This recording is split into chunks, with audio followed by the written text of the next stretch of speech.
This is a Russian billionaire Melstroy, the king of the biggest donations on Russian Twitch. This guy made the whole Russian streamer scene do unimaginable things. He threw crazy parties that turned into freak shows and pure chaos, and basically started an era of trash streamers in Russia. But there is more to his story than just money and alcohol. He was facing prison time for showing on his streams when he was just 16 years old. He had multiple occasions of being physically aggressive towards his guests to the point that they had to be hospitalized. And that's just tip of the iceberg. So how exactly did this guy go from Minecraft server owner to billionaire living on Bali Islands? This is a story of Melstroy, the most unhinged streamer on the Russian internet.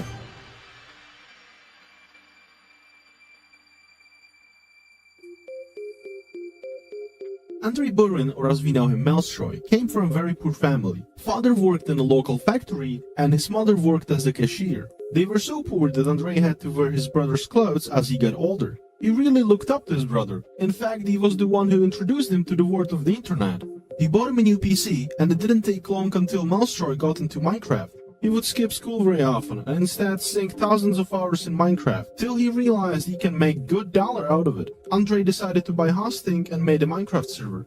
Spammed it in every VK's group comment section, which is like Russian Facebook, and then he started selling VIPs to little Russian kiddos. His grades weren't really good, but who cares? At only 14 years or something, he was making a nice cash. Then, as every Russian human being, discovered Dota. At age of 15, he would come back from school and play the game for 6 hours. And as a businessman he is, he would also buy in-game stuff for cheaper and sell it for a higher price. You know, a Russian couch flipper basically. But Andrei would soon get tired of playing games and get interested in something more profitable, yet not so legal. When Melstroy turned 16, he started to stream CSGO. This is where things take a little more darker turn, however. The thing is that Melstroy's streams were pretty popular, but not necessarily because of his Counter-Strike gameplay. He used to go to Russian Omegle, where he randomly stumbled upon girls, chatted with them for a bit, and then he casually asked if they would do something strange for a piece of change. And guess what? They really did. They stripped, they danced, all that just for a little bit of online clout. These streams were so popular that in the year of 2017 in January, around 60,000 people would come and watch him cook. He wouldn't delete his VODs right away after the stream, and that's how he got away with it for around 3 months. Well, that's cool I guess, but I don't think nudity is really allowed in YouTube. Be quiet, Timmy. It was like 2014 or something, nobody really cared. However, what YouTube did care about was that these girls were underaged. In March of 2017, music producer and YouTuber Danila Kashin told the public about what kind of streams would Andrei do. Я в шоке. То, что сегодня вы увидите, это реально страшная хуйня. Господи! Мне кажется, что он психически нездоров. Блять, какой пиздец! This way more people found out about Andrei's activities, including the government. So when he was sitting in college, chilling, police busted in his apartment, took his PC to their station to analyze and get the proof of spreading allegations. After Melstroy received news, he's on the run. He would hide for 3 months in random hotel rooms while still streaming to the large audience, almost like taunting on the police. And then something that nobody expected happens. After 3 months of intense search, they just let him be. They dropped the case. Which is pretty interesting considering how usually these cases go, and let me tell you, they don't go really well in Russia. Ты как ездишь? Чё хочу? Извините. So at least to me it looks like his parents paid a fat check so Melstroy didn't have to go to the prison. Or as Melstroy says, judge was like, man, you know what, you're only 16 years old, you're not gonna ruin your life or anything, we chillin'. No, you can believe in whatever you want, just letting you know that there are 2 different versions of the story. After this incident, Melstroy realized that streaming nudity won't really get him far. However, he had a different plan.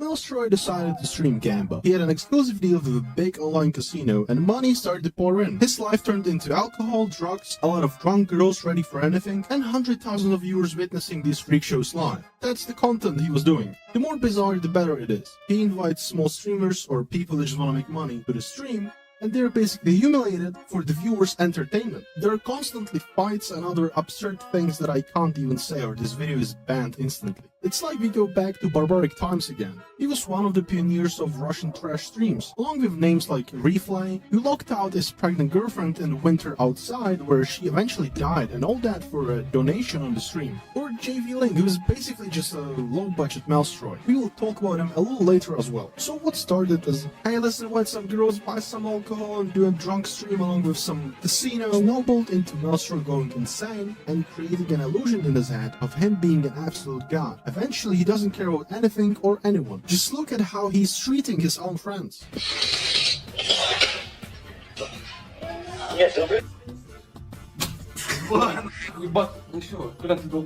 Propaganda of alcohol, gambling, careless lifestyle, that's what Melstroy streams are all about. His sponsors apart from kiddos were casinos that paid him good cash, and as money flows, Melstroy moves to Moscow, where he meets already mentioned Vigilenko, and later he is joined by Grisha Polnaya TV, who is also a very interesting character. And after that, the whole thing goes downhill.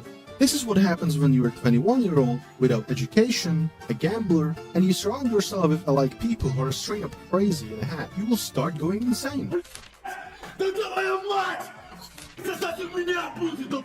Melstroy ended up in a group of people that cares only about his money and will do anything to keep his cash cow going. He was making $1 million a month just from the casino sponsors alone. Dang, this dude must be very rich.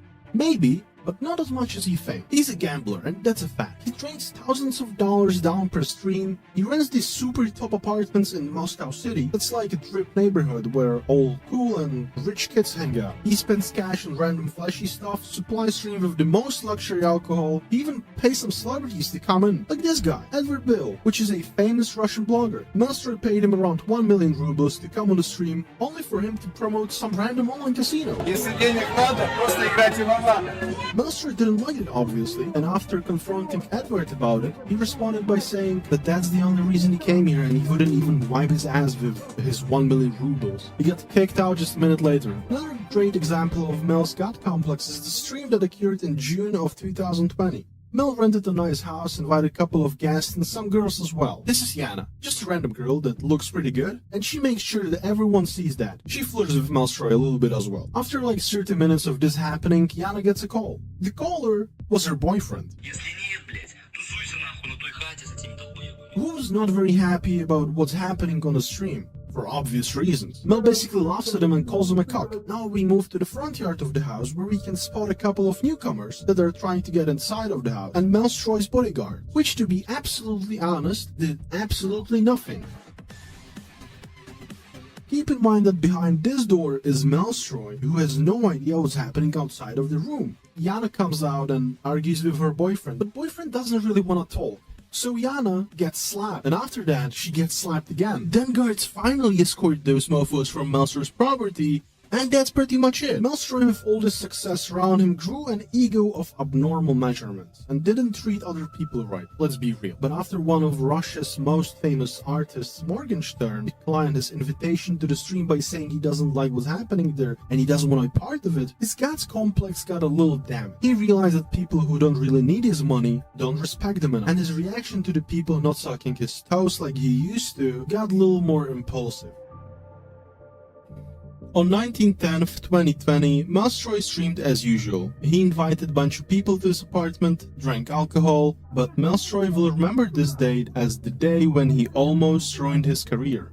It all started when a new character appears on Melstroy's stream. Meet Yelena Yefremova. Меня почему-то попросили позвать тебя. Да, может быть, потому что я активно веду себя. Yelena then proceeds to talk about generation gap and other topics that Melstroy is not really familiar with. And I'm gonna be honest, she was annoying. Her tone, the way she spoke, she was trying to show off and come out as a smart person while she knew that Andrei wasn't the brightest. Melstroy got very angry and told her that she's cringe, that she doesn't know what she's talking about. Yelena, however, saw that Andrei pretty much lost it and started to clown on him. He then called her flat, to which girl asked him to show his torso then, which got Andrei even angrier, and then something that nobody expected happened.